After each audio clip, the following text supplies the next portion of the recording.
정성호 기자, 금융당국 출입하면서 어제 이제 증권선물위원회가 이제 열렸는데 예. 이 관심이 상당히 많이 있었어요. 예, 저 오랜만에 야근했습니다.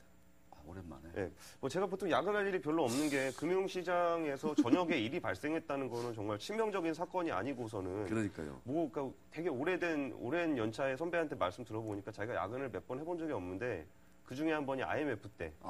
그때 미국에서 발표됐으니까 야근을 했어야 되고, 뭐, 그 다음에 이제 금융위기 때. 네, 그랬었는데, 어제 증선이가 8시 넘어서 끝났습니다. 그래가지고, 간만에 8시까지 대기를 하고 있었어요. 안건이 큰 거죠? 두 개가 있었죠, 큰 게. 안건이 좀 관심 많으실 만한, 그 코스닥 시장의 뜨거운 감자, 서정진 회장, 셀트리온 회장의 그 검찰 고발 여부가 안건으로 상정이 돼 있었고요. 그리고 여기는 뭐 해보지도 못하고 사라진 상장 2개월 만에 거래가 정지가 됐던 중국 고섬에 대해서 공식회계 혐의에 대한 안건이 상정이 됐었습니다. 대우증권이 아주 그냥 몇 년간 끙끙 앓았던 이 중국 고섬인데, 자, 셀트리온. 결국은 이제 결정이 안 나고 이제 보류가 된 거잖아요. 그죠? 예. 이 금융당국 입장, 회사 측의 입장이 좀 많이 엇갈린다 이런 얘기 있는데, 일단 권 기자, 이 회사 측의 주장은 옛날부터 이제 공매도와 우리가 싸워왔다 이런 얘기인데, 이번에도 좀 회사 측의 입장을 한번 좀 정리를 한번 해볼 필요가 있을 것 같아요.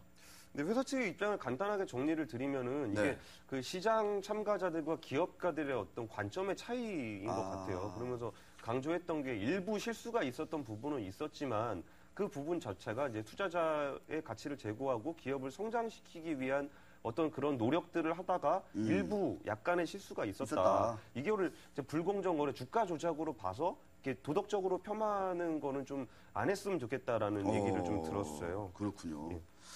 그러니까 우리가 무슨 뭐 의도적으로, 고의적으로 뭔가 막 대단한 목적을 위해서 한 게 아니라 그 공매도 세력 등과 싸워서 기업 가치 훼손을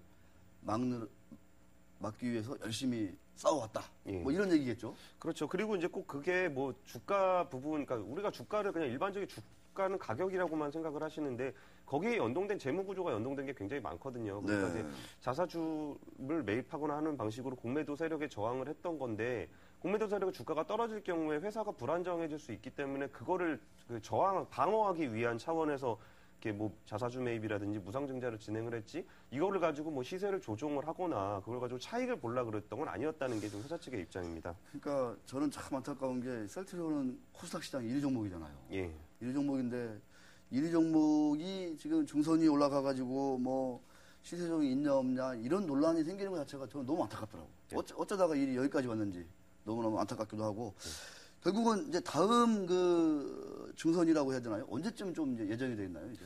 뭐 얼마 안 남아서 한 2주에 한 번씩 하니까 열리긴 할 것 같은데. 근데 이번에 뭔가 되게 많은 기대를 했는데 생각보다 좀 거품이, 그러니까 이제 뭐 기운이 좀 빠졌었던 게 보통 이제 안건을 상정할 때 여러 가지 안건이 있기 때문에 증인이 나와서 얘기를 해야 되는 안건은 약간 뒤로 좀 미뤄두는 경향이 있거든요. 근데 그 어저께는 좀 예민한 이슈들도 많고 해가지고 원래 4시에 하려고 했던 증선이를 2시로 땡겼어요. 그러니까 좀 일찍 시작을 했는데, 그리고서도 한 8시 넘어서 끝났으니까, 거기 증선위원들 얼마나 배도 고프고, 시간도 오래되고 힘들고 그러니까, 오늘 이거 얘기해봐야 끝나지 않을 것 같으니까 다음에 얘기하자 했고, 증인은 왔으니 증인의 입장을 한번 들어보고 그리고 그 다음 결정은 다음에 하자. 그러니까 여기서 뭔가 치열한 격론이 있었고, 뭐 그랬던 건 아닌 걸로 좀 전해지고 있습니다. 그렇습니다. 자, 사측의 입장을 저희가, 충분히 전달을 해드렸고 이에 대해서 금감원 관계자가 한 얘기가 참 그 나름대로 좀 귀담아 들을 만한 얘기는 있네요. 기업인들은 흔히 시장의 논리보다는 기업의 논리로 접근을 하는 경우가 많은데 많은 투자자들이 참여하는 시장에서는 이 같은 인식이 피해를 낳을 수 있다. 이런 얘기를 했습니다. 네, 상당히 좀 시사하는 바가 있다. 이렇게 볼 수 있을 것 같습니다. 자, 셀트리온 코스닥 시장 시가총액 1위입니다.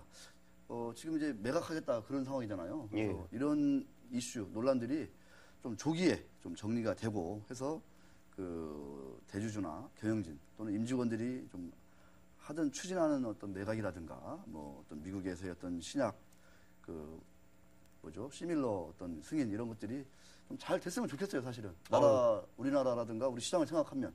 그쵸. 코스닥 시가총액 1위 회사가 좀 잘 돼야 또 그 셀트리온의 기술력 같은 경우에는 세계적으로 좀 인정을 받고 있거든요. 그리고 그 공장 그 공장은 진짜 삼성전자가 지어도 몇 년이 걸릴 만한 공장을 가지고 있기 때문에 네. 충분히 가능성은 있습니다. 근데 워낙 제약이라는 게 힘들다 보니까 연구개발하기 힘들다 보니까 이런저런 잡음이 있는 것 같은데 이런 문제들이 좀 잘 정리가 돼서 진짜 네. 그 전 세계적으로 부끄럽지 않은 회사가 됐으면 좋겠습니다. 알겠습니다. 자, 권순우 기자가 정리를 잘 해주신 것 같고 좀 예민한 시기여가지고 뭐 네. 자세하게 뭐 어떤 일이 있었는지를 지금 현재 시점에서 말씀드리기는 좀 어려울 것 같고 증선이 결과 나와서 나오고 나면은 그때 좀 셀트리온 관련해가지고 좀 어떤 일이 있었는지 네. 다시 한번 출연해서 말씀드리겠습니다. 알겠습니다. 네. 자, 중국 고섬 얘기로 넘어가도록 하겠습니다. 자, 분식회계로 확정이 돼가지고 과징금 상당히 좀 많던데. 예, 그 최고액입니다. 20억. 예, 예. 상장 주관사인 하나와 대우증권이 과징금 20억 원을 받았다. 대표이사는 검찰에 고발하기로 했다. 지금 중국 고섬은 정리매매 중이에요. 예, 근데 뭐 어제 나온 결론을 보면은 진짜 심플하게 얘기해서 원래 분식이었다. 그러니까 상장할 때부터 분식이었다는 걸로 결론을 내려가지고 하나하고 대우증권이 주관을 하면서 그 분식회계를 왜 잡아내지 못했느냐에 대한 책임을 물어서 20억 원이 됐고요. 네. 분식회계를 한 중국 고섬도 20억 원, 대표이사는 검찰 고발됐습니다. 그리고 이제 중국 고섬 같은 경우에 이제 좀 아직 결정됐다라고 표현하기는 조금 어려운 측면이 있는데요. 어저께 증권선물위원회에서 결정을 하고 나면은 보통 금융위원회 정례회의를 통해서 최종 결정이 됩니다. 근데 그게 이르면 다음 주에 금융위 정례회의가 수요일 날 있는데 그날 최종 결정이 내리면 확정이 될 것 같고요. 일단 중요한 거는 지금 이제 정리매매가 진행 중이니까 그러니까요. 이거를 어떻게 해야 투자자 피해를 조금이라도 줄일 수 있을까를 고민하고 계신데 이미 투자자 피해를 피하는 거는 좀 투자 피해는 불가피할 것 같고요. 많이 빠졌어요. 그리고 이제 정리매매 때 팔든지 속 편하게 손해 보고라도 팔고 싶으신 분은 파는 게 나을 것 같고 그리고 이제 아시다시피 중국 고섬은 싱가포르에 또 상장된 종목이 있어요. 그렇죠. 원주가 있죠. 그래가지고 이번에 보상 차원에서 예탁증권 한 주당 10주의 워런트, 그러니까 살 수 있는 권리를 주겠다고 하더라고요. 그래가지고 그거를 사서 좀 더 기다려 보실 생각이 있으신 분은 기다려도 괜찮을 것 같은데 또 싱가포르 거래소에서 거래를 하려면 좀 번거롭고 수수료도 들고 해서 투자자들의 판단이 좀 필요하지 않을까 생각이 들고요. 그러니까 주주 대표들은 지금 대우증권을 상대로 소송을 진행을 하고 있는데 어떤 결과가 나올지는 좀 대우증권도 지금 엄청 그러니까 자기가 샀잖아요. 그 인수에서 손해 보고 좀 굉장히 많은 피해를 입고 있는 것 같습니다. 네, 알겠습니다. 네, 자 고섬 참 몇 년 동안 끙끙 앓다가 결국은 이제 정리매매가 되는군요. 근데 중국 고섬이 참 이런 얘기하면 좀 그런데 우리나라 증권제도를 많이 바꿨어요.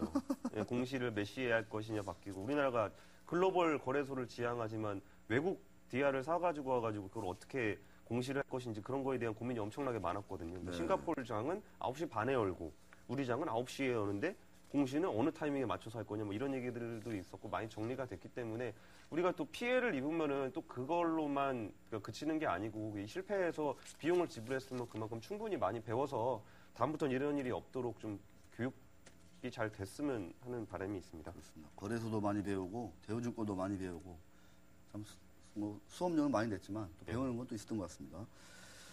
자, 고섬. 참 고섬 때문에 기자들도 좀 많이 바빴는데 자, 이어서 종목 탐험에서 성장주와 가치주 논란 한번 지금 뜨거운데 한번 이어가도록 하겠습니다.